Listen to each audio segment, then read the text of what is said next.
S block Yashoda नगर में plastic के गोदाम में लगी भीषण आग, लाखों का सामान जलकर हुआ खाक। मानकों को ताक पर रख रिहायशी इलाके में बना प्लास्टिक गोदाम। कानपुर दक्षिण के थाना नौबस्ता क्षेत्र यशोदा नगर एस ब्लॉक में आज शाम श्रीजी ट्रेडर्स नाम से बने प्लास्टिक के गोदाम में अज्ञात कारणों से भीषण आग लग गई और देखते ही देखते आग ने विकराल रूप धारण कर लिया, जिसकी पड़ोसियों ने फोन कर गोदाम मालिक को सूचना दी और फिर पुलिस को सूचना मिलते ही मौके पर पहुंची। क्षेत्रीय पुलिस और फायर ब्रिगेड की एक गाड़ी कड़ी मशक्कत के बाद आग पर काबू पाया। आपको बता दें कि श्री ट्रेडर्स के स्वामी अनन्या मिश्र ने मीडिया को बताया उनकी प्लास्टिक की दुकान थी जिसमें आग लग गई है और लगभग 50 से 60 लाख रुपए की हानि हुई है। जिस वक्त उन्हें आग लगने की सूचना मिली उस समय 2 भगवती पेट्रोल पंप पर पेट्रोल भरवा रहे थे, तभी उनके चाचा ने फोन पर सूचना दी। फिर पड़ोसियों ने और खुद अनन्या ने पुलिस को फोन पर घटना की जानकारी दी। लेकिन बड़ी हैरानी की बात तो ये है कि जिसे श्रीजी ट्रेडर्स के स्वामी अनन्या मिश्र दुकान बता रहे हैं और 50 से 60 लाख रुपए के सामान जल जाने का नुकसान बता रहे हैं, तो एक इतनी बड़ी रिहायशी इलाके में प्लास्टिक की दुकान 4 वर्षों से चल रही थी, समझ के परे है।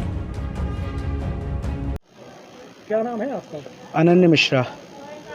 क्या हुआ आज आपके साथ? भैया हमारा यहाँ पे प्लास्टिक की दुकान थी और शाम को 4:30-5 बजे के आसपास मोहल्ले वालों का और हमारे चाचा का फ़ोन आया था कि कुछ धुआं लग रहा है।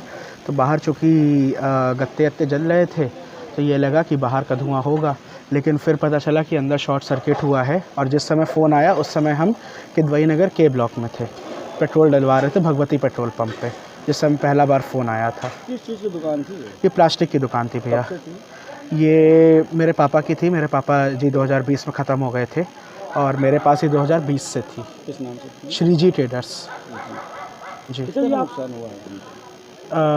अभी तो ऐसे आइडिया नहीं लग पा रहा है, पर कम से कम 50-60 लाख के ऊपर का माल इसमें रखा गया था।